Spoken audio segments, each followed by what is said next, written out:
सुप्रभात मेरे प्यारे बच्चों। अभी तक का ये मेरा छठा वीडियो है। जैसा कि हमने बताया था कि लकार 5 होते हैं, तो हमने इससे पहले चारों लकार बता दिया है। अब ये पांचवा लकार और ये मेरा आखिरी लकार है विधिलिंग लकार, जिसका पहचान होता है चाहिए या फिर प्रेरणा के अर्थ में या प्रेरणा के लिए। ध्यान दें, इसका सूत्र क्या होता है। सबसे पहले हम लोग जान लें एत, एताम, एयु प्रथम पुरुष में, मध्यम पुरुष में होता है एह, एतम, एत और उत्तम पुरुष में होता है एयम, एव, एम। जैसा कि हम पहले भी एक धातु लगा के हम बनाते थे, इसमें भी एक पठ धातु लगा के हम इसको बना दिए हैं पूरे। पठेत, पठेताम, पठेयु, पठे, पठेतम, पठेत, पठेयम, पठेव, पठेम। जैसे कि हम नोट में पहले भी बताते थे, अभी भी बता रहे हैं। प्रथम पुरुष में क्या आएगा, नाम और कुछ सर्वनाम शब्द, ये हमने समझने के लिए कह दिया है सर्वनाम शब्द, ठीक है। मध्यम पुरुष में त्वम, युवाम, यूयम और उत्तम पुरुष में अहम, अवाम और वयम। कोई दिक्कत की बात नहीं है।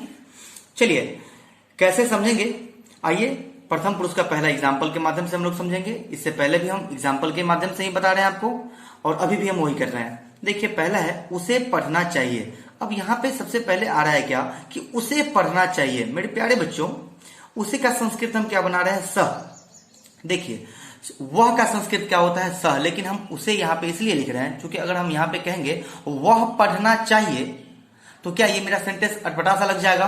इसलिए हम क्या कह रहे हैं, उसे पढ़ना चाहिए। इसका भी संस्कृत क्या बनता है, सह ही बनता है। अब देखिए यहाँ पे है उसे पढ़ना चाहिए, लास्ट में देखा हमने चाहिए, क्या देखा, चाहिए। चाहिए देख के तुरंत हमको समझ में आ जाना चाहिए क्या कि ये कौन से लकार में है, विधिलिंग लकार में है। कौन से लकार में है, विधिलिंग लकार में है।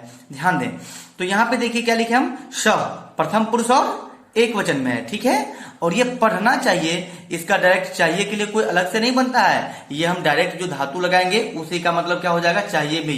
जैसे यहाँ पे पढ़ना चाहिए है, तो यहाँ पे क्या है, ये प्रथम पुरुष एक वचन, प्रथम पुरुष एक वचन में क्या है, एत है। यहाँ पे हम एक धातु रूप लगा के भी बनाए थे पठ का, तो यहाँ पे डायरेक्ट क्या हो गया, पठेत। तो यहाँ पे हम क्या लिख दिए, पठेत। पठेत का मतलब क्या हो गया, पढ़ना चाहिए। इसके लिए कोई और अलग चीज नहीं बनेगा, ध्यान देंगे इस चीज को, ठीक है। अतः उसे पढ़ना चाहिए का संस्कृत क्या बनेगा, सह पठेत। कोई दिक्कत नहीं। अब देखिए ये तो एक वचन के लिए देखा हमने। अब आइए द्विवचन के लिए। प्रथम पुरुष द्विवचन में एक एग्जाम्पल है, उन दोनों को लिखना चाहिए। अब उन दोनों के लिए संस्कृत क्या बनेगा, तो। अब ये क्या है, प्रथम पुरुष द्विवचन में। हमने कहा है कि कर्ता जिस पुरुष और वचन में रहे, मुझे क्रिया को उसी पुरुष और उसी वचन में लिखना चाहिए, ठीक है। तो यहाँ पे क्या बन गया, ये तो है ना, और ये लिखना चाहिए। लिखना क्या है, ये क्रिया है ना, तो इसके लिए क्या आएंगे, प्रथम पुरुष द्विवचन में देखिए एताम है ना, तो यहाँ पे लिख धातु है, लिख में हमने क्या लगा दिया, एताम मतलब लिखताम। कोई दिक्कत नहीं। इस तरह से उन दोनों को लिखना चाहिए का संस्कृत क्या बन गया, तो लिखताम। कोई दिक्कत नहीं। आइए अब प्रथम पुरुष बहुवचन का हम संस्कृत क्या बना रहे हैं, सॉरी, इसको भी एक एग्जांपल के माध्यम से देखते हैं। जैसे उन सबों को हंसना चाहिए। अब उन सबों के लिए संस्कृत क्या बनता है, ते बनता है। क्या बनता है, ते। अब उन सब क्या है, प्रथम पुरुष बहुवचन में, तो प्रथम पुरुष बहुवचन में इसका सूत्र क्या है, एयु। क्या है, एयु। अब देखिए तो यहाँ पे क्या लिखे, ते, और हंसना का क्या होता है, हंस, और हंस में क्या लगा देंगे, एयु, तो क्या हो जाएगा, हंसेयु। अतः उन सबों को हंसना चाहिए का संस्कृत क्या बन गया, ते हंसेयु। आइए ये तो हमने देखा प्रथम पुरुष का। अब देखते हैं हम लोग मध्यम पुरुष का। मध्यम पुरुष का पहला एग्जाम्पल है तुम्हें पढ़ना चाहिए। अब यहाँ पे तुम्हें का मतलब क्या, तुम के बारे में कह रहा है। मतलब जैसे मान लीजिए अगर किसी को कहे कि तुम्हें मतलब तुमको, तो यहाँ पे क्या दें, इसके लिए संस्कृत बनाएंगे हम तुम, क्या बनाएंगे, सॉरी, त्वम बनाएंगे। क्या बनाएंगे, त्वम। अब देखिए त्वम को हम जानेंगे किसके रूप में, मध्यम पुरुष एक वचन के रूप में। अब मध्यम पुरुष एक वचन के लिए इसका सूत्र क्या है बाबू, ते ए है। क्या है, ए। तो यहाँ पे हम क्या दे दिए, पठ धातु मेरा होगा, हम इसमें डायरेक्ट क्या लगा दिए, पठे। कोई दिक्कत की बात नहीं।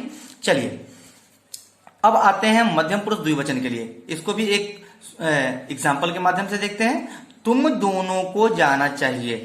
अब यहाँ पे तुम दोनों को जाना हमने किसके रूप में, मध्यम पुरुष द्विवचन। जैसा कि हमने इसको बहुत बार पिछले क्लास में बताया है। जो बच्चे पिछले क्लास का वीडियो नहीं देखे होंगे उनको अभी समझ में नहीं आता होगा, इसलिए उन बच्चों से मेरा आग्रह कि वो मेरा पिछला वीडियो देख लें, उन्हें समझ में आ जाएगा।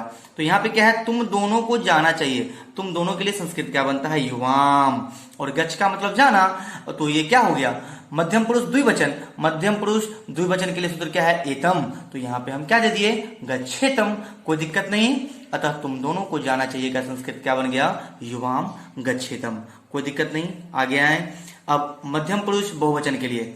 इसका एग्जाम्पल है तुम लोग को हंसना चाहिए। तुम लोग के लिए संस्कृत क्या बनता है, या तुम सब के लिए संस्कृत क्या बनता है, यूयम। और ये धातु में क्या लगा दिए हम, ये देखिए आगे ये क्या है, मध्यम पुरुष का बहुवचन। मध्यम पुरुष बहुवचन के लिए क्या लग रहा है, यहाँ पे एत लग रहा है, इसलिए हम यहाँ पे क्या दिए, हसित। तो तुम लोग को हंसना चाहिए, क्या संस्कृत क्या बन रहा है, यूयम हसित। कोई दिक्कत की बात नहीं। चलिए आइए आगे। अब आते हैं हमने पढ़ लिया प्रथम पुरुष, मध्यम पुरुष। अब आते हैं उत्तम पुरुष पे। उत्तम पुरुष एक वचन के लिए पहला एग्जांपल है, मुझे खेलना चाहिए। मुझे कहने का मतलब ये क्या कहता है, हमको, मतलब क्या, मैं, मेरे बारे में ये कह रहा है ना, इसलिए इसका संस्कृत हम क्या बनाएंगे। अगर मान लीजिए यहाँ पे लिखते हैं कि मैं खेलना चाहिए, तो फिर ये सेंटेंस क्या हो जाएगा, अटपटा सा हो जाएगा। इसलिए हम लिख रहे हैं मुझे खेलना चाहिए, और मुझे के लिए संस्कृत यहाँ पे क्या बनेगा, अहम ही बनेगा। ये बच्चे याद रखेंगे आप, ठीक है।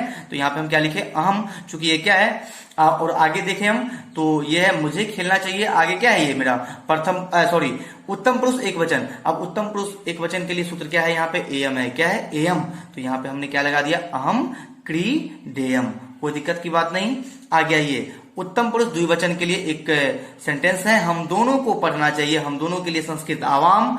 ये आवाम किस में आता है, उत्तम पुरुष द्विवचन में। इसके लिए संस्कृत उसके लिए क्या बना, आवाम तो बना ही। आगे देखिए, पठ का मतलब पढ़ना। उत्तम पुरुष द्विवचन में ये क्या है, एव है। यहाँ पे हम क्या दे दिए, पठेव। कोई दिक्कत की बात नहीं, बन गया हम दोनों को पढ़ना चाहिए, क्या संस्कृत क्या, आवाम पठेव। अब आते हैं उत्तम पुरुष बहुवचन में। उत्तम पुरुष बहुवचन के लिए एक सेंटेंस है, हम लोग को लिखना चाहिए।